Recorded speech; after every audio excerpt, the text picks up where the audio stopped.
The sun's going down, painting the sky, all these, fiery oranges and purples over the village of Kweli. Lovely. And Mama Akua begins. Her voice, apparently, starts low, deliberate, almost a whisper, really pulling everyone in. Creating that intimacy. Exactly. Hush now, my little ones, she'd murmur. And then her voice apparently gains this low melodic hum, like the distant buzzing of bees. Oh, that's evocative. And then you get the scent of wood smoke, roasted plantains, the village settling down under this huge starry sky. Puts you right there, doesn't it? Like you're gathered around that fire too, about to hear something important. Yeah, you feel like you're part of it, a witness. And that opening, it immediately signals this isn't just a simple story. It's like ancestral wisdom being passed down. Something sacred almost. Right. And Mama Akua quickly makes the significance clear.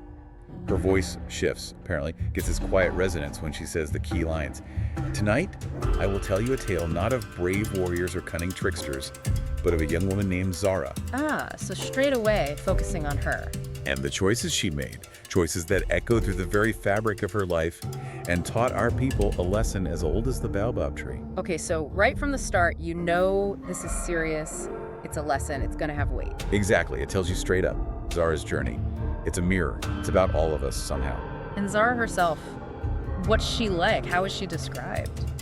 Well, Mama Akua apparently painted her as just remarkably beautiful, even for Kweli, which was known for its graceful women. Okay. Her skin, the color of rich earth after a good rain, deep, luminous, eyes like polished obsidian, sparkling, catching the firelight. Wow, very descriptive. And her laugh, Yeah. described as like the chime of 1,000 tiny bells. Just Yeah. pure joy. And she moved gracefully, like a gazelle.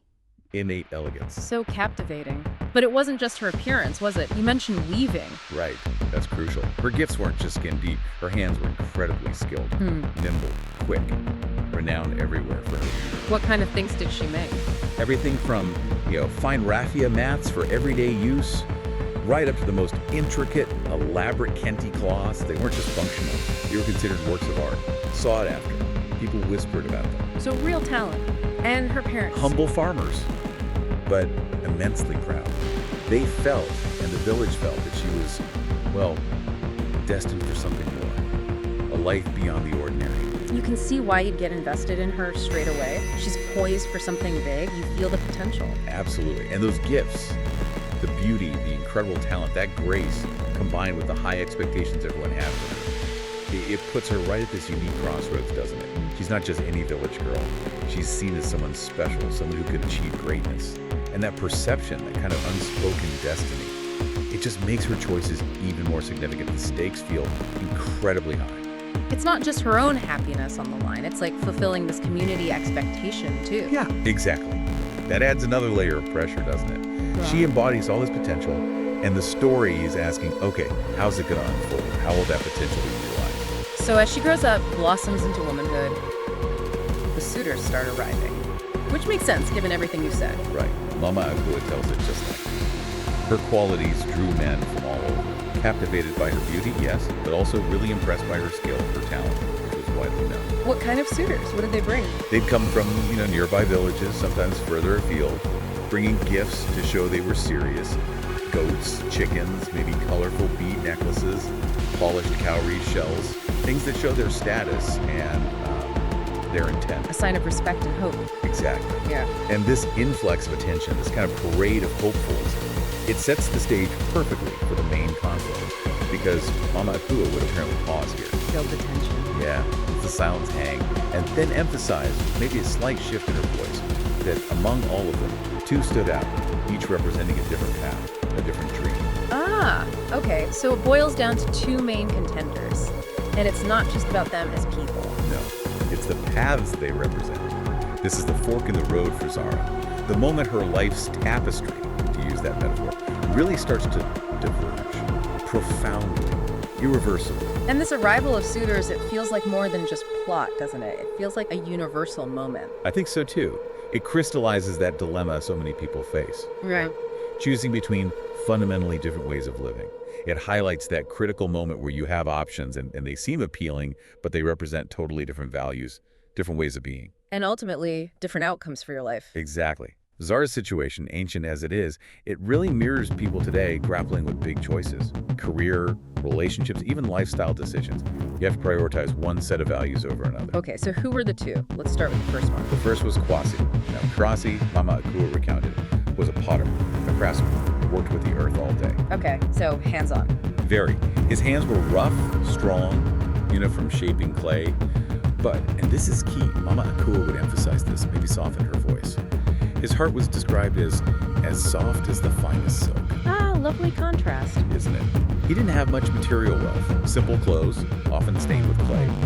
But he had skill, loads of it, and this boundless, unwavering kindness. Yeah. And his smile. What about his smile? Mama Akua insisted it was like the first rays of morning sun, warm and true. Instantly put you at ease. Sounds like a genuinely good person. That's the impression. And when he spoke to Zara, his voice was apparently gentle, earnest, sincere. He didn't talk about grand promises or glittering futures. What did he talk about? Shared laughter, quiet companionship, building life together, brick by humble brick. Simple things, real things. Yeah, he'd bring her these small, perfectly formed clay pots he made, maybe painted with patterns he knew she liked, because he'd actually watched her, noticed her own love for design. He paid attention. He did. And his eyes, they held this deep, steady affection.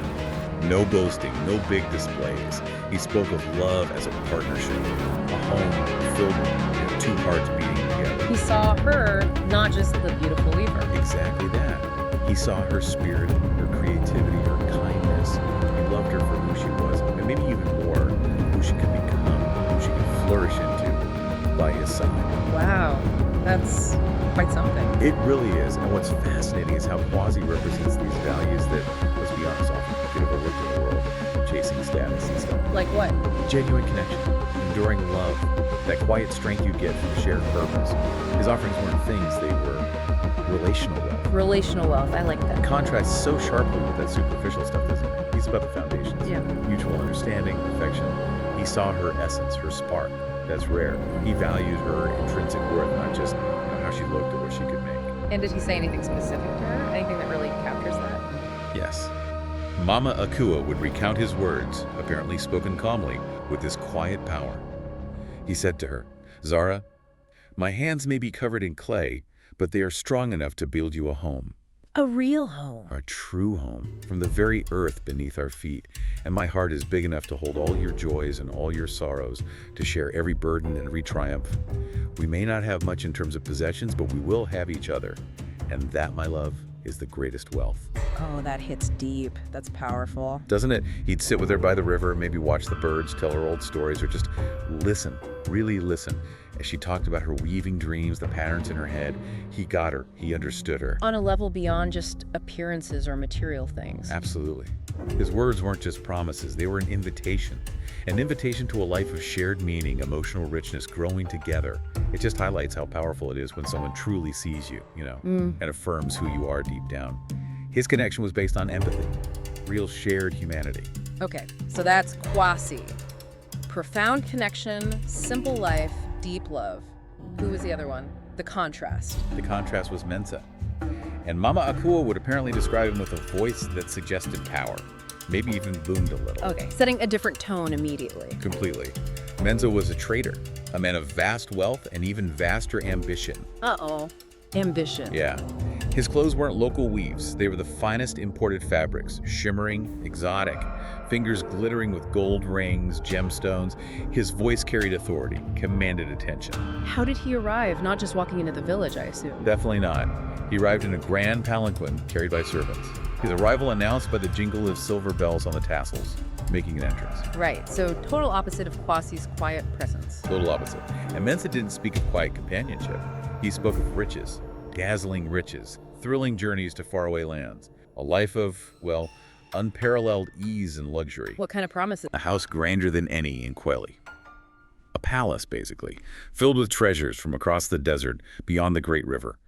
Loads of servants for her every whim, silks, jewels, making her the envy of every woman, a queen. Wow, that's a tempting offer, especially compared to clay pots. Extremely tempting. But Zara realized, or perhaps sensed, that he saw her beauty as a prize, a jewel to be adorned and shown off, and her weaving skill, Not as her creative expression, but as a way to boost his prestige, his status. So she was an asset to him, an accessory. That's the feeling. He was offering a completely different world, yes. The one built on glitter, status, outward display. And the temptation he represents. It's powerful, isn't it? Escaping hardship, gaining status, comfort. Incredibly powerful. Deeply alluring. That promise of getting away from struggle, getting respect, having material comfort without lifting a finger. It's often an illusion, though, isn't it? It can mask that lack of real connection or purpose. Yeah. He sees her as something to leverage for his own gain, not as a person. That's the critical difference from Quasi. It's a transactional one, which is, a timeless trap people fall into. Did Mensa have any specific lines, like Quasi did? How did he try to persuade her? Oh, yes. Mama Akua would recount his words, too, apparently in a voice full of confidence, very persuasive. Zara, he'd declare, why waste your beauty and your talent on a life of struggle? With me, you will know comfort, unbounded respect, and all the world's wonders. You will never want for anything. Playing on that desire to escape hardship. Exactly. Your beauty will be celebrated in the finest courts, and your hands will weave for royalty, for queens and kings, not for common villagers. Appealing to her ambition. Or maybe her pride in her skill, too. Right. And then he'd apparently flourish, lay out shimmering imported fabrics, exotic necklaces, maybe even a nugget of gold, saying this was just a taste of the magnificent life she had. You can just feel the weight of that choice, the pull in both directions. It must have been agonizing for her. Agonizing. The contrast is so stark, so undeniable. Two compelling futures, but completely opposed. Security and status versus genuine love and shared purpose. It's a classic dilemma. And it wasn't just her feeling it, right? The village was involved. No, absolutely. Mama Akua shared that the villagers were deeply torn. You hear the whispers, some gently cautioned. Quasi is a good man, a kind man, loves working with people. Gold cannot warm a lonely heart. Something like that. Exactly. But others, completely dazzled by Mensa's wealth, this whole show, they urged her, almost practically, think of the future, child. Mensa can give you everything. Poverty's harsh, beauty fades, but wealth endures. Wow, the pressure from outside, too. Conflicting advice. Huge pressure. It complicates her personal dilemma even more. It really speaks to how much community opinion, societal expectations can weigh on us. Even her own mother felt it. Even her mother. Though she apparently loved Quasi's spirit, saw his goodness, she couldn't help feeling that pull towards the security Mensa offered. Mama Akua described her saying, her voice may be tinged with that conflict.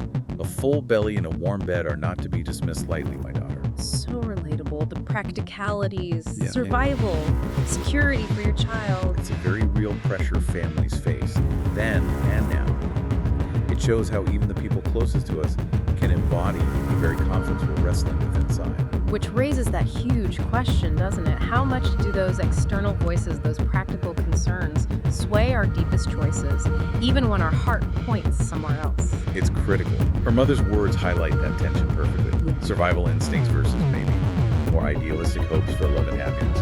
It plays out constantly in big and small decisions. So Zara is just caught, torn between these two completely different worlds, in torment. The real torment of indecision. And it is relatable, isn't it?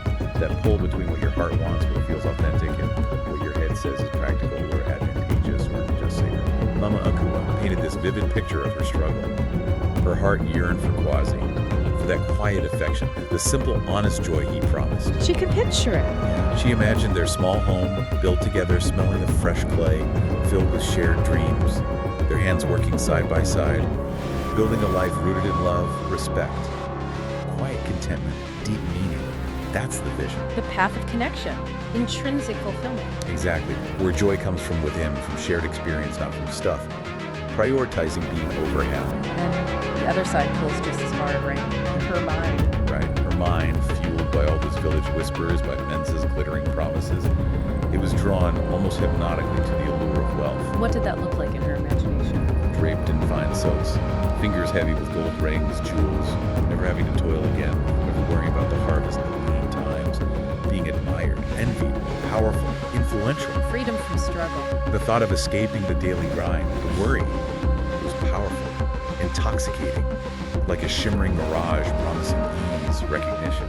And that's the other path, isn't it? External validation, perceived security, the belief that stuff brings happiness. The hedonic treadmill you sometimes hear about. Chasing more, believing the next acquisition will be the thing that makes you happy, often masking deeper needs. It speaks to that universal desire for security and recognition. Sometimes it feels like at any cost. So she's stuck. Then something happens by the river with Kwathi. Yes. Great. One evening, sun setting again, beautiful sky.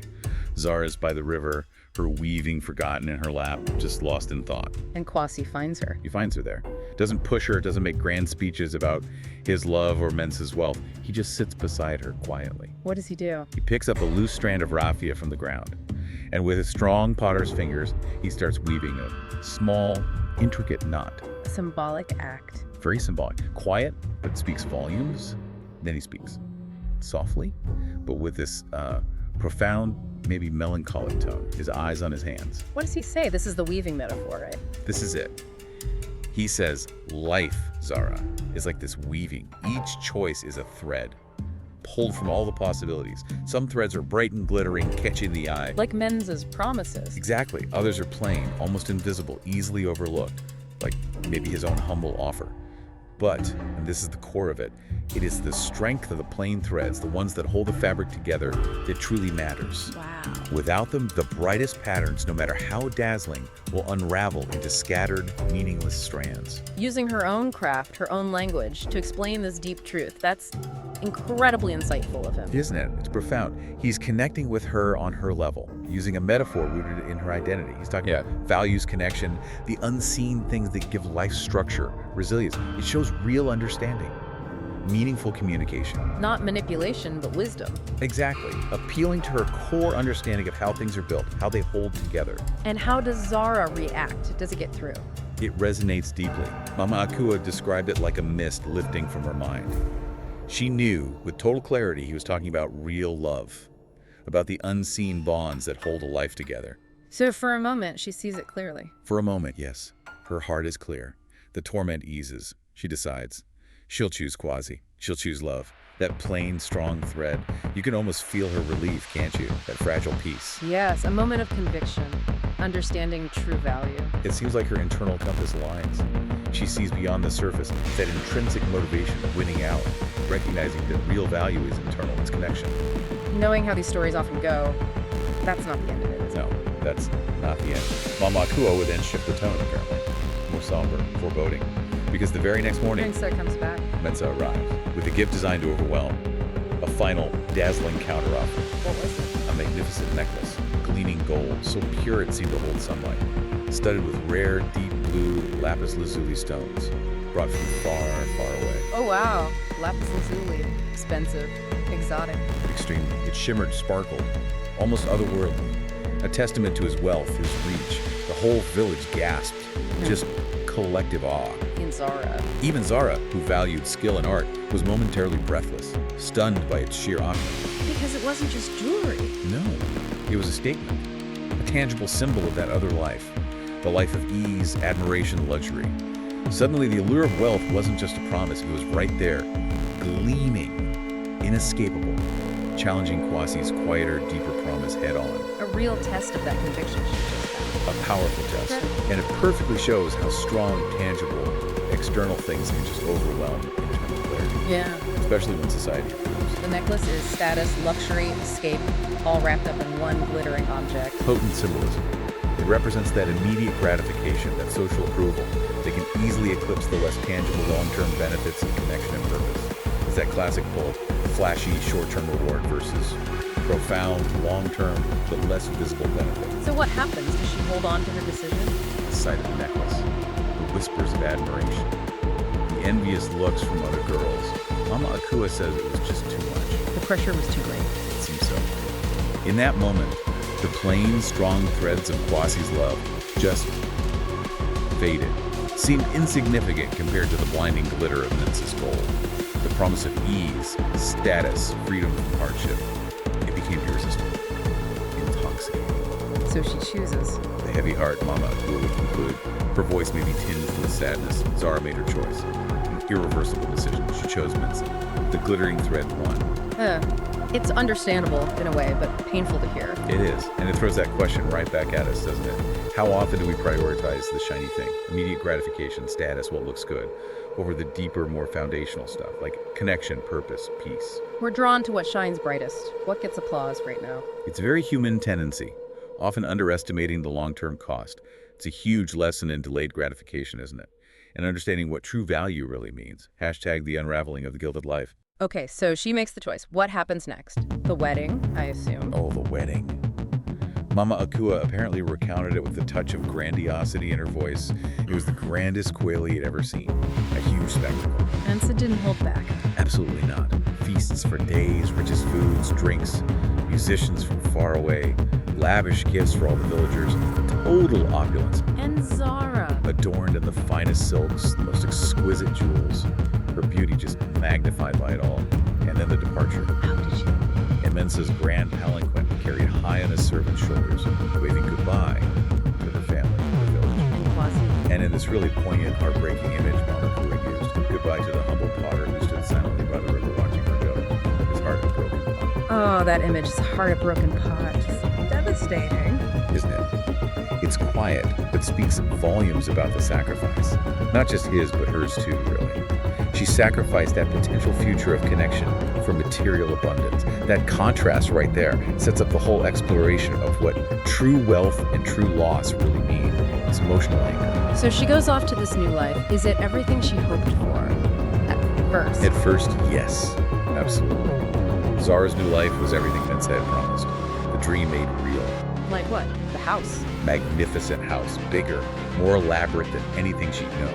Soaring ceilings, carvings, lots of servants attending to her every need, sometimes before she even asked. And clothes, food. Finest clothes, exotic fabrics, vibrant colors, richest foods from distant markets. Her days were filled with leisure, no need to work at all. Did she travel? He promised travel. Yes, she traveled with him, saw bustling markets, grand cities she'd only heard stories about, wonders like pyramids, busy ports.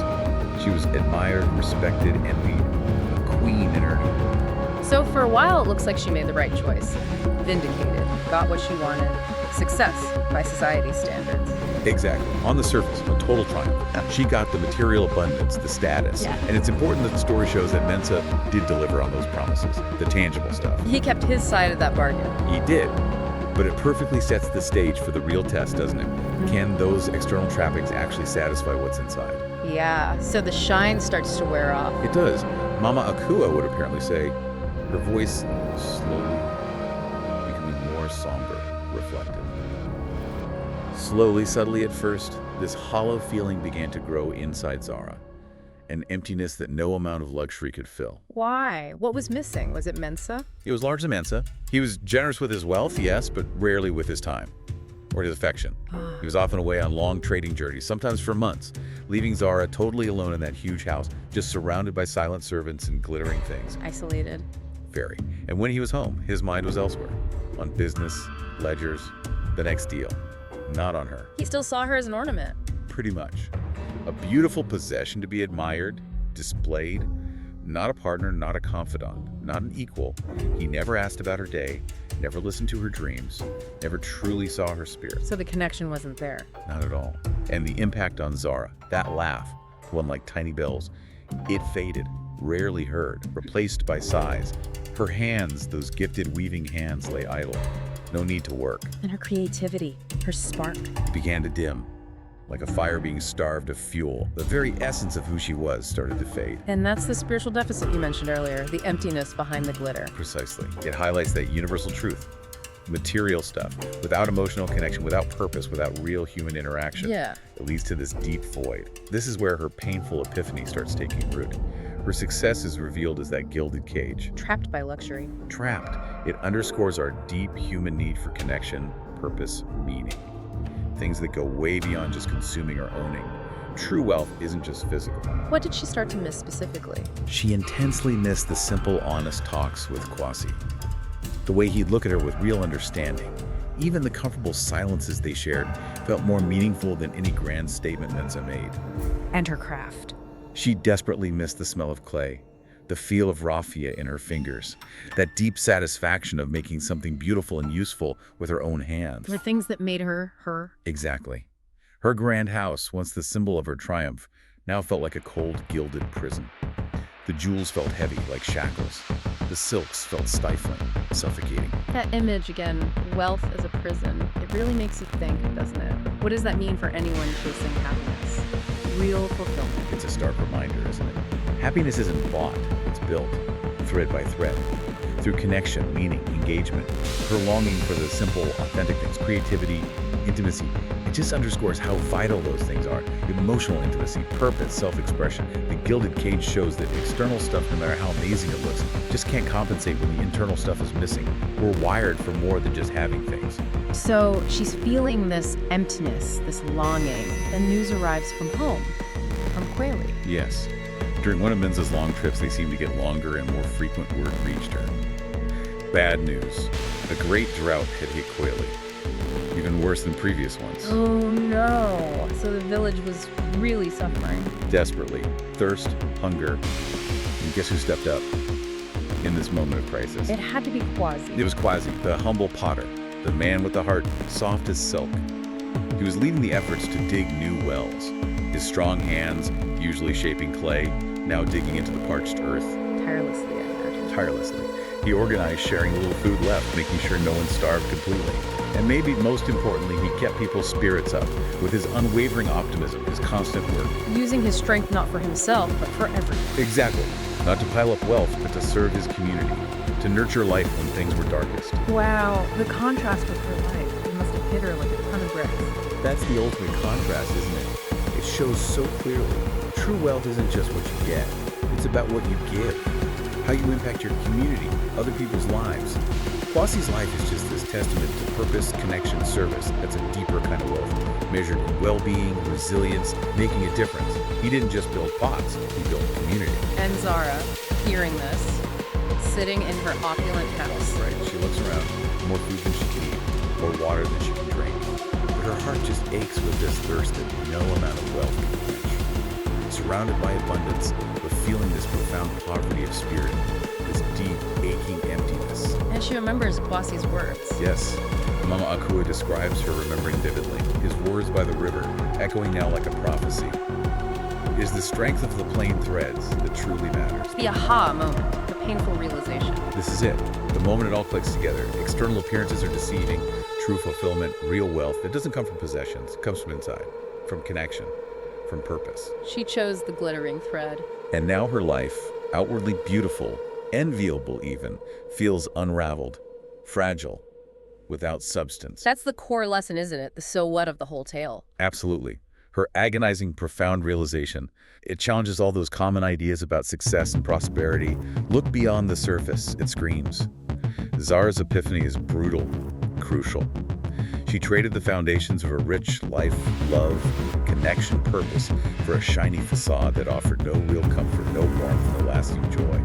It's a timeless warning about chasing external markers at the expense of internal well-being. And she feels regret, deep regret. Deep regret. Mama Akua used the image of a bitter gourd growing in her stomach, heavy, nauseating. She knew she'd chosen comfort over connection, status over soul. Traded the warmth of a loving heart, a heart that saw her for the cold gleam of gold. And her final understanding of love. And she realized, with painful clarity, true wealth wasn't cowrie shells or gold nuggets or big houses. No. True wealth was the richness of relationships, the simple joy of shared purpose, the comfort of genuine affection, the quiet peace of a contented heart. Those were the real treasures. A powerful redefinition, born from bitter experience. Exactly. It's the enduring lesson. Redefining wealth not as acquisition, but as intrinsic value, human flourishing. It's a call for all of us to examine our own priorities, what truly nourishes us, what makes our lives whole, a lesson we constantly need reminding of, especially today. So what happens to Zara in the end? Does she ever go back? Try to reconnect? Mama Akua concluded, apparently with a quiet sigh. Zara never returned to Kweli. The path had just diverged too far. So she just stays. She lived out her days in Mensa's grand house. Means, wealthy by all outward measures. Often lost in thought. Eyes distant, her laughter rare, fragile, like a forgotten tune. Did she do anything? Or just exist? She learned to manage the big household, oversee the servants, keep up the facade of her prosperous life, quiet efficiency. But that spark, the vibrant thing that made her weaving sing, gone, replaced by a quiet, deep resignation. It's such a poignant end, isn't it? A powerful cautionary tale echoing down the ages. Yeah. It's not outright misery, but profound unfulfillment, even with all the advantages. Exactly. It's a powerful message. Right. All the comfort, all the luxury, without genuine connection, deep intimacy, real purpose, can lead to this quiet tragedy of the spirit. Her spark, her essence, her creative joy extinguished by her choice. Proof that the most important things really can't be bought. Hashtag tag outro. Wow, what a story. So how would Mama Akua wrap it up, bring it home? She'd bring it to a close, her voice apparently dropping to this low, resonant whisper, imparting that final, powerful reminder. What would she say? And so, my children, she'd begin, the story of Zara serves as a powerful reminder. And then she'd really nail the core insight, the wisdom. While wealth can buy a lot, fine clothes, grand houses, amazing food, it absolutely cannot buy the things that truly nourish the soul. Can't buy love. Can't buy love, true companionship, purpose, genuine, lasting happiness. And she'd emphasize the threads again. Oh yes, she'd underscore that profound conclusion, her voice firm with conviction.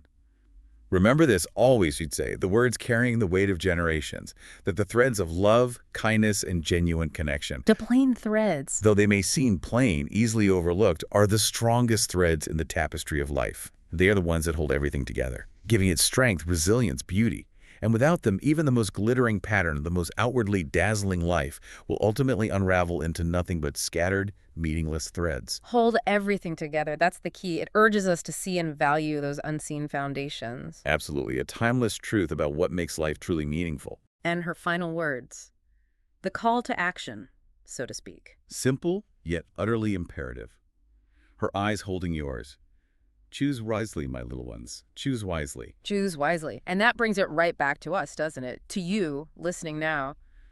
How do we spot those plain threads in our own lives? Amidst all the noise and glitter. Yeah, what are we really prioritizing when we make those big decisions? Career, relationships, even the small daily choices that add up. What's the glittering thread that might be tempting you right now? Promising immediate gain, status, ease? And maybe more importantly, what's the plain thread that's actually holding your life's fabric together, providing that unseen strength, that real meaning? It's a powerful question, isn't it? Something to definitely mull over, explore for yourself long after you've finished listening. Choose wisely.